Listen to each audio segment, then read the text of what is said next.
investigators. Lastly, I'd like to acknowledge and thank our partners, both fire and law enforcement, for their assistance this morning. We certainly couldn't do it without them. And one request from Waterworks District 29 and the Department of Public Works is to ask residents that are not in the immediate fire area to please turn off their sprinklers. We are currently monitoring our water pressure. We do have personnel on scene. That water should be used for firefighting and not to sprinkle or irrigate your lawns. And it's going to be of little use from having a brush fire start near your home. Next up, I'd like to ask our Los Angeles County Sheriff, Robert Luna, to come up and give the law enforcement update. Thank you. Thank you, Chief, and good morning to all of you, and thank you for covering this very important event. The Sheriff's Department has been coordinating with our local, state, and fire partners and the County Office of Emergency Management to monitor the Franklin fire, which started in Malibu Canyon Road, north of Malibu Crest Road, and south of Francisco Ranch Road. We currently have well over 150 personnel, including our Malibu Search and Rescue, that are assisting with this fire incident. We currently have 18 operations that include evacuations, road closures, and security patrols. 9 of those missions are completed and 9 of them are still ongoing. For current closures, there are several road closures in the affected area. There is a soft closure on Las Virgenes Road at Lost Hills Road. Hard closures at Las Virgenes and Mulholland Highway and on Pacific Coast Highway between Topanga Canyon Boulevard and Canyon Dune Road. Regarding evacuations, a little after midnight, we started multiple evacuation orders and warnings in between Trancas Canyon and the west to Topanga Canyon Boulevard and everything south of Mulholland Highway to Pacific Coast Highway. There are approximately 18,000 people and 8,100 structures in the affected area. Of the 8,100 structures, 2,043 structures are under evacuation orders and 6,046 are under evacuation warnings. And I just want to throw something out to our residents that's critical. I cannot tell you how much we appreciate when a deputy or another official comes to your door, or you get a notification that there is a warning or specifically an order you need to evacuate. It saves lives, and it actually impacts the lives of our first responders, because if they have to come in to save a life, they're putting their own lives at risk, which we're willing to do. But please, the residents are doing an amazing job thus far, and I just want to say thank you to all of them. With evacuations continuing, Pepperdine University has a shelter-in-place order for approximately 800 students. Fires can be extremely unpredictable, and we highly encourage residents in the fire areas to be prepared to heed our evacuation warnings, gather all important items, documents, medications, and in case you need to leave your residence immediately. Very important. The safety of our community members is our #1 priority, and we will continue to assist all impacted residents as they are waking up this morning, and whether they're in need of any kind of assistance, even directions, we're here to help you. In regards to shelters that we're using, we have several shelters that have been established for the residents that are displaced. Pacific Palisades Recreation Center at 851 Alma Real Drive in Pacific Palisades. For small animals, the Agora Animal Shelter on 29525 Agora Road in Agora Hills. For large animals, Pierce College at 6201 Winnetka Avenue in Woodland Hills. The fire chief talked about damage Unfortunately, we did have one black and white patrol car from our Santa Clarita Sheriff's Station that was damaged in the fire. Thank God the deputy was not injured. We are very appreciative of the collaborative efforts. If you look around me, this is a team effort, whether it's all the different agencies on the fire side, the different agencies on the police side. I can't thank the California Highway Patrol enough for a lot of the road closures that are taking place. But again, as I close here, I do urge our residents to stay informed. Stay informed by watching or following credible news sources, like most of you. Visit our Los Angeles County Sheriff's Department social media or lacounty.gov/emergency for updated information. Thank you very much. Now I'm going to introduce Kevin McGowan, our Director of Office of Emergency Services for Los Angeles County. Thank you, Sheriff.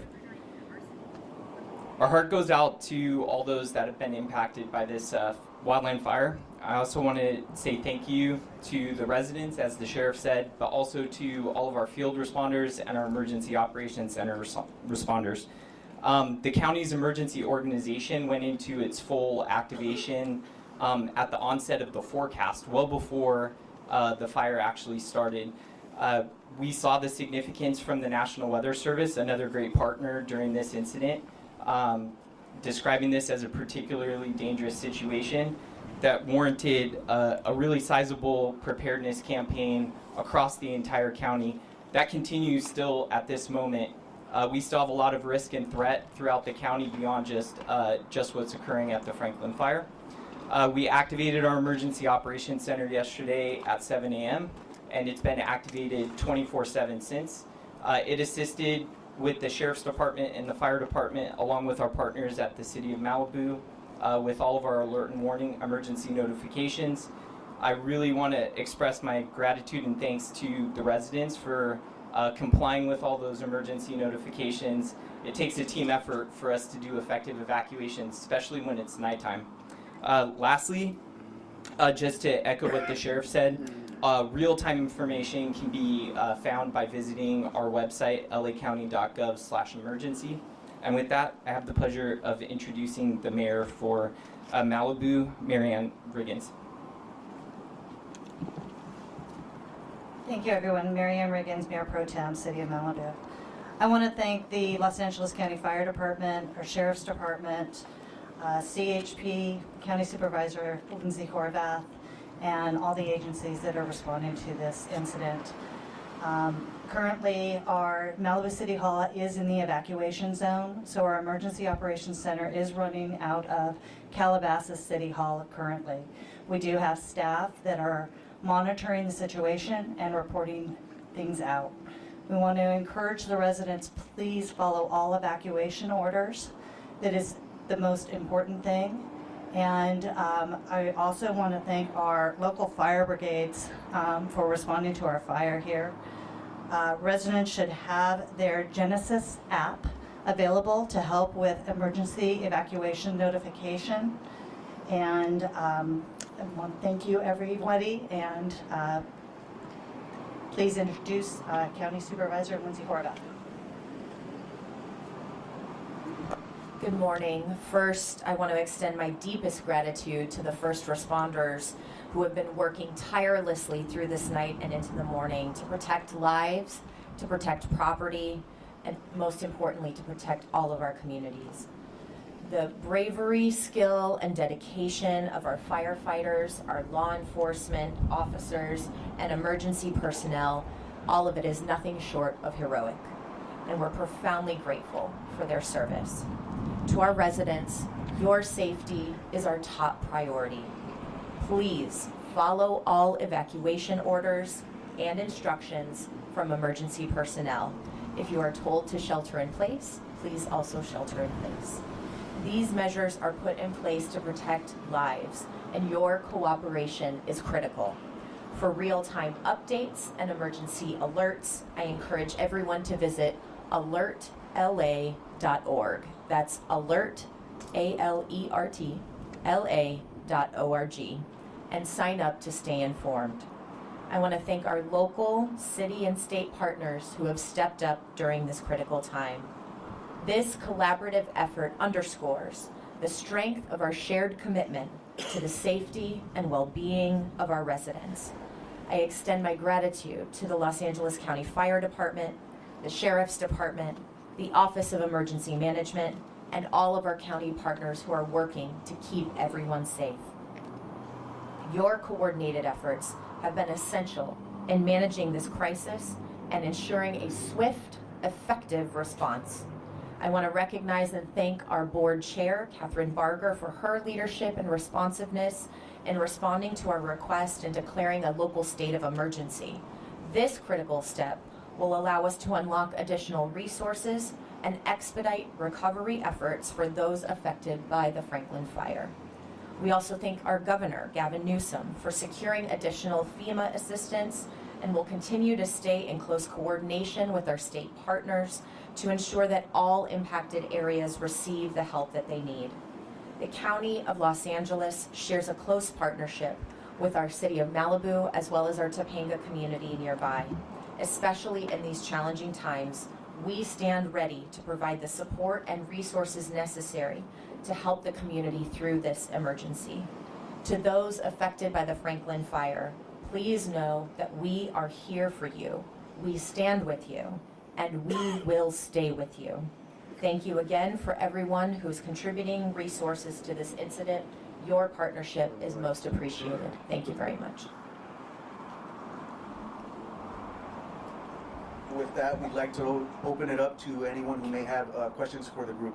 Chief Maroney, a quick question. You've got the air assault overnight. What's changed today as opposed to in years past where you couldn't use aircraft to fight a fire like this one?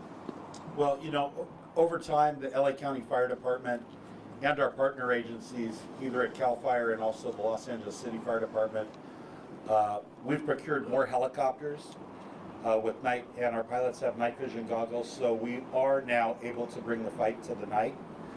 We've been doing that for many years, and we also have our quick reaction force that's funded through Southern California Edison. It's the big CH-47 Chinook helicopter. We had 3 of those helicopters on station tonight, and then as the sun rose, you'll see that our CL-415 Super Scoopers that we leased from the province of Quebec are out there dropping, and we're going to have a coordinated ground and air assault.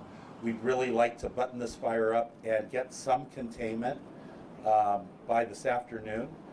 I believe that the winds are going to be continuing, so that's going to still create challenges for the fire department and for the LA County Sheriff's Department with evacuations, but rest assured, we are going to have a coordinated air and ground assault on this fire for as long as it takes. Quick follow-up, you said under investigation. If you would, because that's half the battle here. Do you have the necessary assets coming in? Camp crews, bulldozers, or start to cut line up and down the line? Given this steep terrain, is that going to be more difficult? Yeah, it is, Pete, like you said. It's very steep terrain. As you come up PCH, you can see where the fire is backing down and being pushed by the wind. We do have enough resources, ground resources on order. We do have our dozers, we have our engine companies, we have our Type 3 engine companies, our hand crews. We do have enough resources on order, but I would imagine that over time we're going to grow from maybe 700 firefighters on scene like we have right now to possibly 1,000 or more firefighters. Because of the difficulties in this particular area, time is of the essence for us to grab a hold of the fire and start getting containment. Are you fighting the clock at this point, though? Because if the winds kick up in the late afternoon and you don't have those containment lines either retarded or cut on the ground, you're going to have problems because you've still got way too much fuel out there. Yeah, so we could have experienced perimeter growth. We are expecting winds at about 2 o'clock, so we're going to continue the firefight right up through the day and then back into the night. The LA County Fire Department will be here until this fire is 100% controlled. Sheriff Luna, you might want to step in here. Given that estimation from the chief, what are you thinking about on the idea of repopulation of any of these areas at all? Or is that even on the table? It's always on the table, but working in unified command with all of our fire partners, we're looking at maps, we're looking at weather conditions. We will not allow the residents to go back until we are assured that they're going to be safe. And then I also want to send out this message for any residents who are evacuated. Our deputies are going to be here, very visible, and don't worry about your homes. Somebody breaking in and taking something. I know that's a lot to ask for, but we have professionals on our department, and we're not going to allow that to happen. And just a message for anyone who's thinking about coming to this neighborhood to do something like that. You're going to get arrested, you're going to get caught, you're going to get arrested, you're going to get prosecuted. Don't do it. Chief, you mentioned that it was under investigation on arson. Is that standard operating procedure to have that branch of your investigative team in there? Yeah, that's correct. I gave you the real-time information that I have. We do not know the cause of this fire at 10:50 p.m. last night, but the LA County Fire Department and the LA County Sheriff's Department are going to join forces with our arson investigators because it's going to be critical that we learn why this fire started. And we'll make sure that the news media finds out as soon as we find out. I'll go for the obvious, Chief. Have there been any signs in the area of any downed power lines that might conceivably have sparked this fire? Not that I've been told, Pete. Thank I you. wanted to ask, whoever wants to answer this, how important was this preparation being in place for when this finally occurred? Maybe the gentleman from Emergency Services, you said you were aware that this special status had been already set up. How vital was it that you were able to do that and sort of be in place and ready to go? Yeah, great question. It's the utmost importance, right? Preparedness is key as we walk into these dynamic situations. LA County learned a lot in the Woolsey Fire After Action process, and one of the big takeaways was lean forward into these red flag warnings, these particularly dangerous situations. We just had one back in early November. We had the same posture back in that duration event too. This includes upstaffing, significant coordination across all of our county departments and our city partners, and it is critical in us executing our mission, these complex incidents. And could I have follow-up as far as the fire department placing personnel or getting personnel ready, getting equipment ready? What was done in that sense before this fire began? Yeah, so LA County Fire and the other Southern California fire departments that were under the red flag did have additional crews staffed yesterday and through the night. The Governor's Office of Emergency Services did approve pre-positioning that was compensated for the LA County Fire Department. So we did have additional ground and air resources available to us last night at 10:50. But also our partner agencies that I thanked at the last part of my discussion, the partner agencies as well. We had a very rapid response of mutual aid resources into the Santa Monica Mountains and the Malibu area to assist us with this fire because of those strong winds. And did you have people evaluate flying any of the air attack last night? Not in the beginning last night. I know that for a portion of time, maybe between 3 and 4 o'clock, our aerial assets did shut down for a while because of the wind speeds, but they are able to operate even with heavy winds, especially the CH-47 and the CL-415s that you see. We will, if it becomes too dangerous for them to drop, we will cut it off, but the minute that those wind speeds subside, we will launch our aircraft once again. But we're going to be here for the duration, and it's going to be a coordinated ground and air assault. Do you anticipate any change in the wind direction in the course of the day and evening? I have not had an opportunity to review the spot weather forecast for today, but I've not been advised that we're going to have a change in wind direction. I was told that it's going to remain a wind out of the north through Wednesday evening at 8 p.m. Regarding maneuverability of choppers overnight, you say you had NVGs, that's fine. Do they compensate for smoke? Or is there a problem there where you have visibility reduced to the point of say even with NVGs, we aren't going to risk an air? So NVGs are not going to help us when we get smoked out, and sometimes that's going to cause a reduction in the number of aerial assets that we're deploying. because we have to make sure that we're safe and that we can continue the fight throughout the night. So if we do get smoked out, we will set down until the wind brings the smoke away and then allows us to go back and attack the fire So perimeter. overnight, when you had those particular points where visibility was less than 200, 300 feet, choppers are coming in at 150. Was it the idea you don't call them in unless you literally need air attack on one point where you're going to lose a house or something like that? That's where they were bringing them in?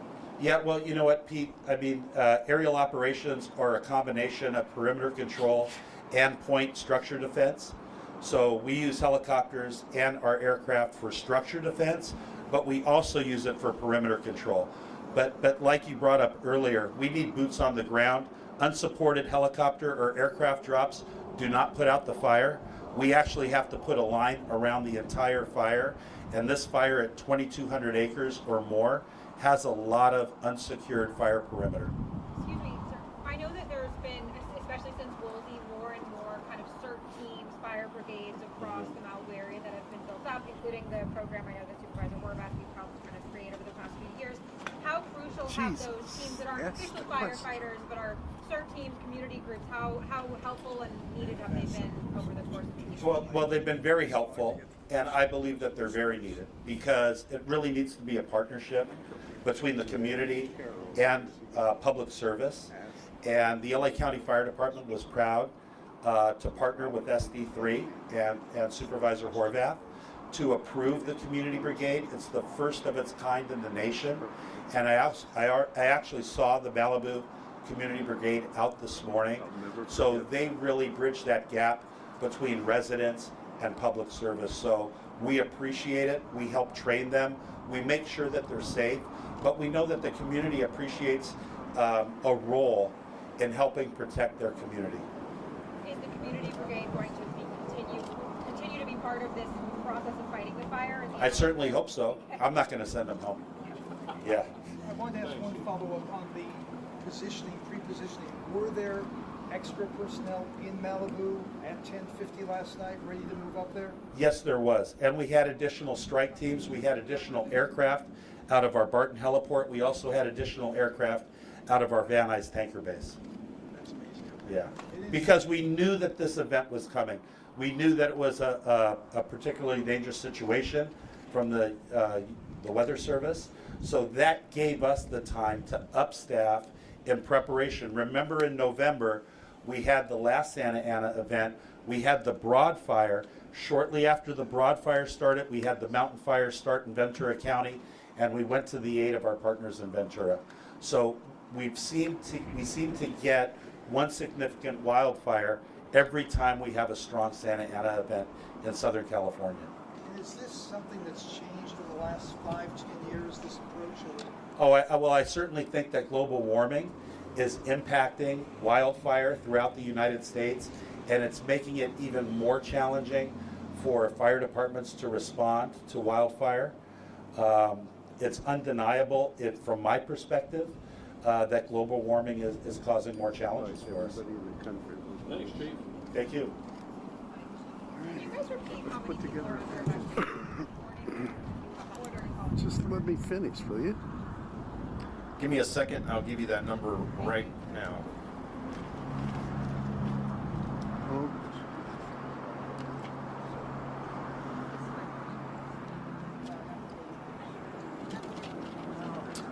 So we have approximately 18,000 people and 8,100 structures in the affected area.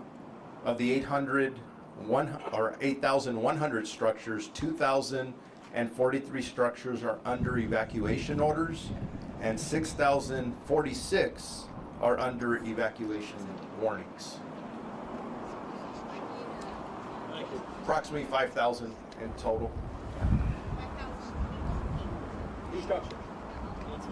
18,000 people, 5,000 structures. Yes. Thank you very much. Any other questions? No. Okay, at this moment, this concludes our press briefing. Now we'll break away into our individual sessions.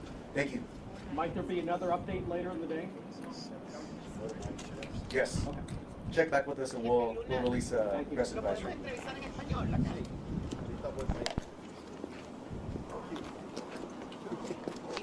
Alex, vamos a entrevistar en español.